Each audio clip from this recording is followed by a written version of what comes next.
दोस्तों जब कोलेस्ट्रॉल की बात आती है तो कोलेस्ट्रॉल जितने भी पेशेंट्स होते हैं उनको बोला जाता है कि भैया अंडे का पीला वाला भाग मत खाओ क्योंकि उसमें कोलेस्ट्रॉल होता है। मैंने अपने इस वाले वीडियो में बताया था कि एग के अंदर जो कोलेस्ट्रॉल होता है वो डाइटरी कोलेस्ट्रॉल होता है और जो हमारा कोलेस्ट्रॉल ब्लड में होता है उसे ब्लड कोलेस्ट्रॉल बोलते हैं। उन दोनों का जो लिंक है वो बहुत ज्यादा नहीं है। आज की वीडियो में यही जाने कि हम कितने अंडे खा सकते हैं और अंडे के येलो भाग से हमें क्या फर्क पड़ सकता है। तो सबसे पहले जानिए कि कोलेस्ट्रॉल इन एग्स, एग के अंदर कितना कोलेस्ट्रॉल होता है। एक अंडे के अंदर 186 mg का कोलेस्ट्रॉल होता है और वो डाइटरी कोलेस्ट्रॉल होता है, ठीक है।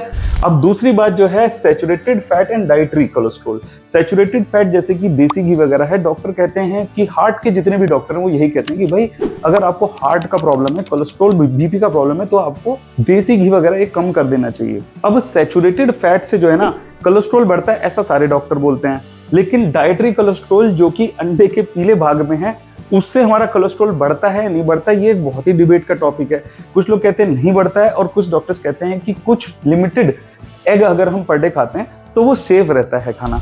आगे जानेंगे वीडियो में कि क्या सेफ है और क्या नहीं, लेकिन उससे पहले जान लेते हैं कि एग और एलडीएल और एचडीएल कोलेस्ट्रॉल के बीच में क्या लिंक है।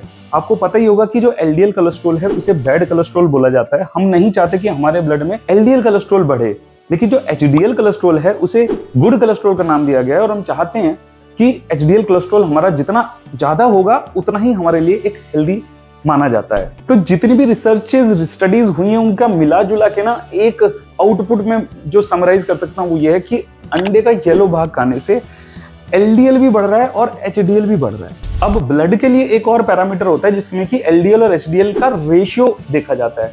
क्योंकि एलडीएल भी बढ़ा और एचडीएल भी बढ़ा तो दोनों का जो रेशियो है वो सेम ही रहा और मैक्सिमम पॉपुलेशन में अंडा खाने से कोलेस्ट्रॉल पे बहुत ज्यादा मेजर इफेक्ट नहीं पड़ा। लेकिन यहाँ पर जो चौथा पॉइंट है ना ये बहुत ही ज्यादा इंपॉर्टेंट है, इंडिविजुअल वेरिएबिलिटी। अब इसका मतलब ये है कि बहुत सारे लोग ऐसे हैं जिनको कि अंडे का येलो पार्ट खाने से कोलेस्ट्रॉल पे कोई भी फर्क नहीं पड़ा और बहुत सारे ऐसे लोग हैं जिनको कि 5-6 अंडे खाने से भी थोड़ा बहुत एलडीएल कोलेस्ट्रॉल उनका बढ़ा। तो कहने का मतलब ये है कि जो जेनेटिक फैक्टर्स है ना वो भी आपका बहुत इंपॉर्टेंट रोल प्ले कर रहे हैं ये पता करने के लिए कि हमारा कोलेस्ट्रॉल बढ़ रहा है अंडा खाने से या नहीं बढ़ रहा है। आगे बात कर लेते हैं न्यूट्रिशनल बेनिफिट्स ऑफ एग्स। अब ये तो हम सबको पता है कि एग में प्रोटीन भरपूर मात्रा में होता है, एग में एंटीऑक्सीडेंट भरपूर मात्रा में होते हैं, एग में बहुत सारे मिनरल्स और विटामिन भी होते हैं जैसे कि vitamin B, vitamin D, iron, selenium और वो सब हमें पता है। और ये सब जो विटामिन और मिनरल्स हैं वो बहुत ही डेंस होते हैं अंडे में, इसलिए अंडे को एक बहुत ही पौष्टिक आहार माना गया है। अब क्वेश्चन वही आ जाता है कि भैया कितने अंडे खाएं, तो मैंने कहा था मॉडरेशन एंड बैलेंस।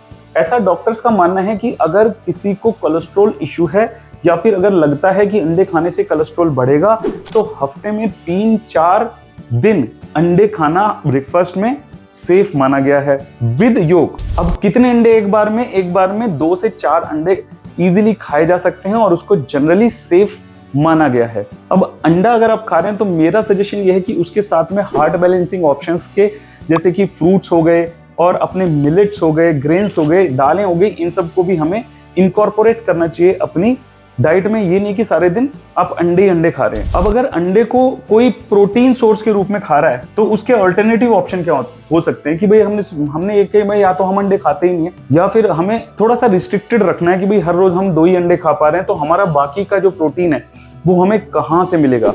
तो बहुत सारे वेज प्रोटीन सोर्सेज के ऑप्शंस हैं। इस वीडियो में मैंने आपको सारे सोर्सेज बताए कि किसको खाने से कितना मिलता है, पनीर खाने से कितना मिलता है, दही खाने से कितना मिलता है, दालें खाने से या फिर राजमा खाने से, हमें सोया खाने से कितना प्रोटीन मिलता है। ये इस वीडियो को जाके आप जरूर देखना। अगर कोई भाई प्रोटीन सोर्सेज ढूंढ रहा है और वो एक वेजिटेरियन है या फिर अंडा और मीट वगैरह अवॉइड करना चाहता है। तो अगर मैं कंक्लूड करना चाहूँ ये फैसला कि अगर किसी को कोलेस्ट्रॉल है तो उसे अंडे खाने चाहिए या नहीं खाने चाहिए, तो वो मोस्ट लाइकलीहुड में वो अंडे खा सकता है। एक दिन में 2 अंडे खाए और हफ्ते में 4 दिन इजीली खा सकता है, क्योंकि उसके अंदर जो न्यूट्रिएंट्स हैं, जो मिनरल्स और विटामिन हैं, वो भी बहुत इंपॉर्टेंट होते हैं हमारी बॉडी के लिए। उम्मीद है आपको वीडियो जरूर पसंद आया होगा। ऐसे ही वीडियो देखने के लिए चैनल को कर दीजिए सब्सक्राइब। मिलता हूं अगले वीडियो में, तब तक के लिए जय हिंद।